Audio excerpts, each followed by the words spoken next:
दोस्तों नमस्कार। आज बात करूंगा बैंक पेंशनर्स को 12th वेज रिवीजन में भाई साहब कुछ मिला या नहीं मिला या क्या मिला भाई साहब। सही बात अगर मैं कहूं अपने शब्दों में, हालांकि और लोग भी इसी तरीके की बात कर रहे हैं, तो पेंशनर्स को सिर्फ धोखा ही मिला। 28 साल से अंगूठा दिखाया जा रहा था और इस बार भाई साहब झुनझुना मिला है। जी, इसको आप झुनझुना ही कहेंगे। और किसी भी बड़ी यूनियन ने, बड़ी छोटी किसी भी एसोसिएशन ने पेंशनर्स के मामले को बड़े पुरजोर तरीके से भाई साहब बिल्कुल नहीं उठाया। हाँ, 5 डेज के बारे में मैं इतना ज़रूर कहूँगा कि AIBOC ने इनकी बात उठाई, भले ही अभी नहीं हो पाया है, कुछ दिनों बाद होने की संभावना है, लेकिन पेंशनर्स की बात को जोरदार तरीके से किसी ने भी नहीं उठाया। और जिस तरीके से मामले को प्लीड करना चाहिए उस तरीके से बिल्कुल प्लीड भाई साहब नहीं किया। जी, मुझे तो ये लगता है कि अब कुछ रणनीति में परिवर्तन करने की आवश्यकता है। पेंशनर्स की संख्या किसी भी तरीके से जो वर्किंग लोग हैं, वर्किंग स्टाफ और ऑफिसर्स, उनसे कहीं कम नहीं है भाई साहब। हाँ, थोड़ा सा उम्र का प्रभाव जरूर है भाई साहब, और थोड़ा सा क्या ठीक से प्रभाव उम्र का, ये बात तो जरूर है, लेकिन जोश में पेंशनर्स के भाई साहब कोई कमी नहीं है। मैं देख रहा हूं, आप सभी लोग भाई साहब देख रहे होंगे कि अभी तक जो निगोशिएशन होता था उसमें जो वर्किंग एसोसिएशन है वही जाती थी। हम लोगों की ये मांग है, पेंशनर्स को ये मांग रखनी चाहिए, पेंशनर एसोसिएशन को मांग ये रखनी होगी कि IBA या भारत सरकार सीधे उनसे बात करे। जी हाँ भाई, सवाल ये कि वो वर्किंग के लीडरशिप कर रहे हैं, हमारी बात काहे को उठाएंगे। अब जनसंख्या हमको जोड़ना है तो अपने झुंझुनाई से जोड़े रहते हैं। इसके पहले भी जितने सेटलमेंट हुए वो भी रेजिडुअल इशूज में घुसेड़ करके हमारा लोगों का, पेंशनर्स का, मेरा मतलब है पेंशनर्स के मामले सीधे निकाल के किनारे कर दिए। अच्छा, अगले सेटलमेंट तक कितने पेंशनर जिंदा रहेंगे मुझे नहीं मालूम, मैं अपनी गारंटी में नहीं ले सकता भाई साहब, कोई किसी की गारंटी नहीं ले सकता। बहुत से लोगों की उम्र तो 90 से भी ऊपर है। आखिर क्या उनको मिला भाई साहब? मतलब इतना धोखा। आपने देखा होगा कि ये तो हुई पेंशनर्स की बात, AIB पार्क भी इस पर सोच रहा है। कुछ लीडर से मेरी बात हुई, उन्होंने कहा कि हम डिमॉन्स्ट्रेशन करेंगे और अपने तरीके से छोड़ेंगे इशूज़ को, बिल्कुल नहीं ये जो पेंशनर का मामला है।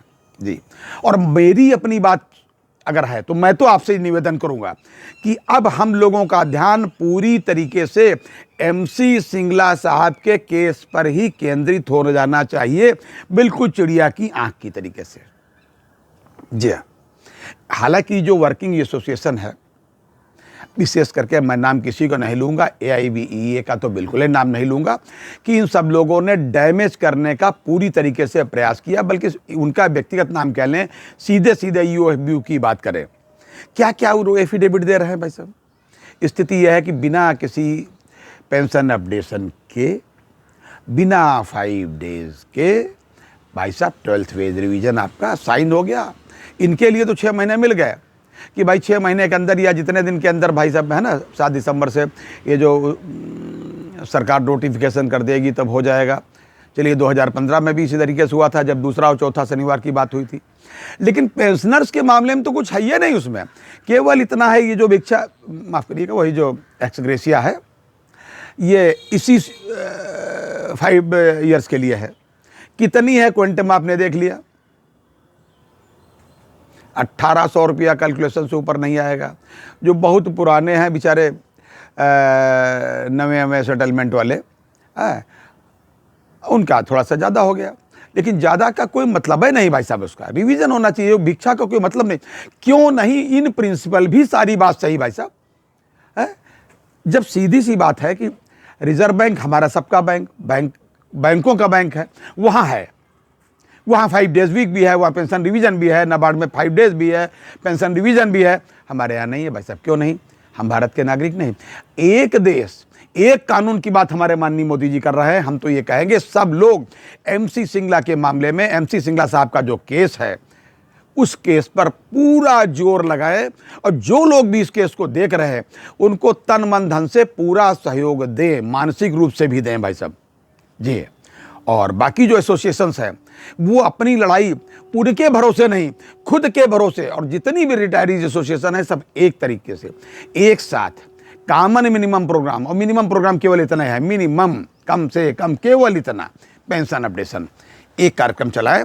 और बिल्कुल इस पर बैठने की ज़रूरत नहीं है, रिटायर हैं, टायर्ड नहीं है, और इशूज़ बिल्कुल मरने नहीं देंगे और जिंदा रखेंगे। चुनाव है, कुछ भी हो, हमारा भी काम होना चाहिए। सरकार को ये सीधा सीधा संदेश है। और मैं तो ये मानता हूँ कि मोदी जी तक तो ये बात पहुँचती ही नहीं है। इतने बीच में गड्ढे खुदे रखे हैं, इतने बीच में वो लोग जो बैठे हुए हैं वो वहाँ तक बात पहुँचने नहीं देते। साहब हम तो ऐसे निपटा देंगे सब। आपसे निवेदन है कि MC सिंगला साहब के केस को, उसके मामले में पूरा सहयोग दें, ऊपर वाले से प्रार्थना भी करें, और ऊपर भगवान और नीचे सुप्रीम कोर्ट। आज तक का यही अपडेट था भाई साहब। कुछ और अपडेट मिलता है, देखिए हम उस पर बात नहीं करेंगे कि कैलकुलेशन करेंगे तो एक्स ग्रेशिया इतना हो गया, इतना हो गया। अरे जो कुछ है सब सामने है, सब पूरा फार्मूला आ गया, सब कुछ सामने है। आजकल सब इसी तरीके के वीडियो चल रहे हैं, साहब ये है वो है, इतना हो जाएगा, कितना हो जाएगा। अरे भाई साहब आपके साथ न्याय हुआ कि नहीं, बात न्याय की हो रही थी। तो ये अपडेट था आज तक का। अगली बार अन्य अपडेट के साथ, तब तक के लिए जय हिंद, जय भारत, नमस्कार।